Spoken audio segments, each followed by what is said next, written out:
வணக்கம் தலைவா, அனைவருக்கும் இனிய வணக்கம். இன்றைக்கி நாம் இந்த வீடியோவில் எதை பற்றி பார்க்க போகிறோம் அப்படின்னு பார்த்தீங்கன்னா, பள்ளி கல்வித்துறையில் வந்திருக்க முக்கியமான தகவல்களை பற்றி இந்த வீடியோவில் நாம் இப்போ பார்க்கலாங்க.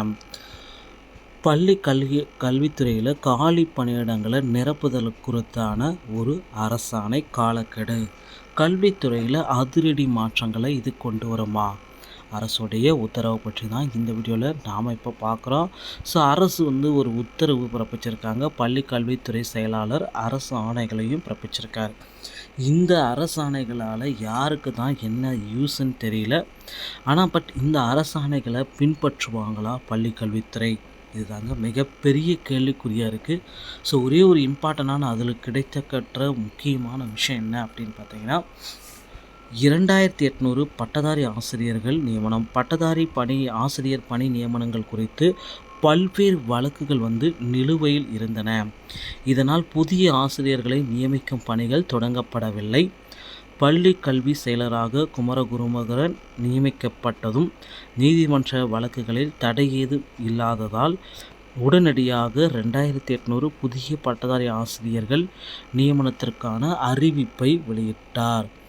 அதற்கும் பார்த்திங்கன்னா சிலர் நீதிமன்றத்தில் தடை எழுப்ப முயன்றனர். ஆனால் அந்த தடைகளை உயர்த்தி தற்பொழுது பட்டதாரி ஆசிரியர் பணியிடங்களுக்கான தேர்வு வருகின்ற பிப்ரவரி 4 நடக்கிறது. இதனால் விரைவில் 2800 பட்டதாரி ஆசிரியர்கள் நியமிக்கப்பட உள்ளனர்.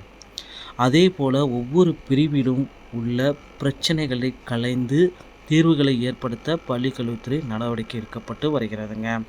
ஆசிரியர் தேர்வு வாரியத்தால் 2024 ஜூன் 31க்குள் முடிக்க வேண்டும். ஏப்ரல் 30க்குள்ளார வெளியிட வேண்டும். சான்றிதழ் சரிபார்ப்பு மற்றும் இறுதி பட்டியலை மே 1லேருந்து 31க்குள்ளார வழங்க வேண்டும். இந்த அரசாணை வெளியிட்டிருக்காங்க. இந்த அரசாணையை பின்பற்றுவாங்களா அப்படின்றது ஒரு கேள்விக்குரியதாங்க இருக்குது. ஏன்னா ஆல்ரெடி டிஆர்பிஐ சென்ற ஆண்டு அறிவித்த 9 தேர்வுகளில் 7 தேர்வுகள் நடத்தப்படவில்லை. இந்த ஆண்டு 7 தேர்வு அறிவிச்சிருக்காங்க. இந்த ஆண்டு எத்தனை தேர்வு நடத்தாமல் இருக்காங்கன்னு தெரியல. பொறுத்திருந்தமாக பார்க்கலாம். ஸோ இதுக்கப்புறம் பார்த்திங்கன்னா அந்த 400 ஆசிரியர்களுக்கு உண்டான பணி நியமன ஆணையை இந்த வார இறுதிக்குள்ளார தீர்ப்பு வெளியாகுங்க. இன்று இல்லைன்னா நாளை இதற்குண்டான முக்கிய தீர்ப்பை பிறப்பிக்க இருக்காங்க. ஸோ கண்டிப்பாக 400 ஆசிரியர்களுக்கு பணி நியமன ஆணைகள் வழங்கப்படும் அப்படின்றத எதிர்பார்க்கலாங்க.